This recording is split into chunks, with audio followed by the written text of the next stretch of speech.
Guys, I just want to quickly share my experience with purchasing a repossessed property. At the beginning of 2024, I saw a property that caught my attention and I decided to go and view, and then I put down an offer which was accepted, and voila. So I just want to quickly run through the advantages, disadvantages, and maybe some lessons learned. So the first advantage rather, the main advantage when it comes to repossessed property is the price. Because the person, the previous owner, or the person that owned the property previously is no longer paying the bank usually wants to make their money and they urgently want to sell this property. So as a result, they sell it for way lower than its actual value, or they take offers that are way below their asking price. And that is then a very big advantage, and that was a big advantage for me as well, because my offer was way below the asking and I got the property. Then the other thing that I think I was actually a bit confused about is whether they would pay the outstanding amounts, things like on their rates, or if there are any outstanding electricity amounts. They did pay it. So on that one, some people confuse the sale of a repossessed property to an auction, which is still selling a repossessed property, but I think it's just the different platforms. So with the platform that I used, they paid everything and I started on Newslate, which was a huge advantage for me. Whereas with auctions, sometimes you still need to pay I think 10% for the auctioneer or any other outstanding amounts. I've never bought through an auction. I'm not too clued up on how the process works. Then moving on to the disadvantages now, the length of the process is quite long, or it was quite long for me. Usually it will take around 3-6 months max for conveyancing of a property, but with this one it took 15 months, which is quite long. But again, it didn't matter for me because I wasn't in a rush to live in the property. Also, I was saving for possible renovations that I may need to do. Which leads me to disadvantage number 2, which is limited access. Sometimes repossessed properties would have occupants inside the property already, which then means that they're not able to access it, especially if the current occupant is not cooperating with them. So in my case, yes, I could not access the property, or the bank had put a disclaimer that they are unable to access the property, which then means that I need to buy it as is, or I need to buy it from the outside pictures that they will take. So I just looked at the outside pictures, and that's how I made my decision. What I found helps if you are faced with this situation is that you must like the area. So you must be investing in the area itself more than in the house. I know the structure matters, but you must just be happy that it's the area that you want.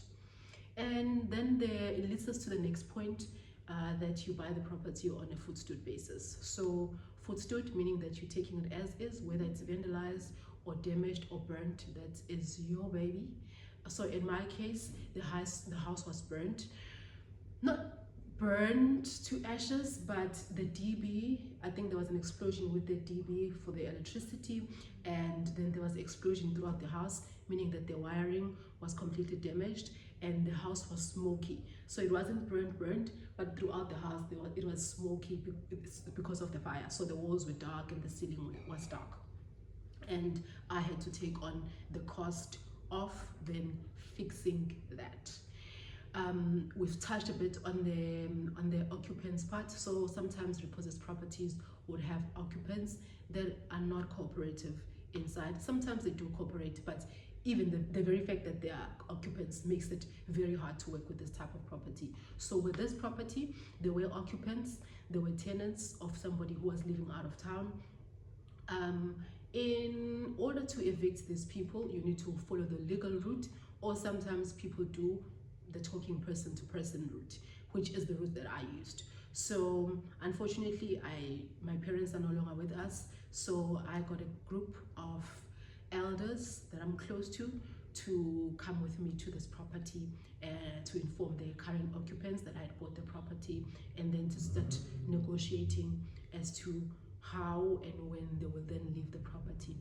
That went very smoothly. They gave me the number of the actual owner. I only phoned him once and everything was fine. He did act a bit lost at the beginning, but after that, he's never phoned me. It's been almost a year now, and he's never reached out back to me. The occupants, the tenants, it got a little bit tricky, so I gave them 1 month, and we agreed that in 1 month they would have found another place. Then I was then going to the landlord, meaning they must now pay the rent to me. It didn't happen, so they said they had already paid, which didn't matter. My focus was that they needed to leave the property. They didn't leave the first month. They tried to make excuses, and I didn't understand what they were doing, but they tried something.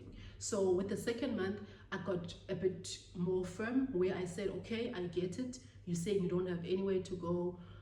However, I've also put notice with my landlord right now, and I need to be in the property in 30 days. And by the 30 days, I must have done 1-2 renovations. As you can see, the electricity, blah, blah, blah. And we negotiated then that they would find a way to live while I'm doing the bit of work that needed to be done before I live in the property. So we didn't always see eye to eye, but we were able to always work out our issues. And after 2 months, I was able to then move into the property. I know some people's experience are different, where the process can go back and forth for years and years. In my experience, it helped that the landlord was somewhat detached from this property, so he was more than willing to let it go, and it was then easy for me to talk with the tenants and then, you know, keep things moving. The next point is about the legal fees or the costs, the legal costs. I do not have that. As I've said, I did the person-to-person route, so I do not have to pay the sheriff, letter of demand. I didn't have to appoint a legal team. Sometimes we'll have to do that if you are evicting your people using the legal route. Thank you so much for watching this far. I didn't even introduce myself. Thank you for watching my video. My name is Nduzo, and I was just sharing my journey. With other people, it may be different. If you've been through this process and it was different for you, or you've heard something, let's get the conversation going. Let me know how you experienced it.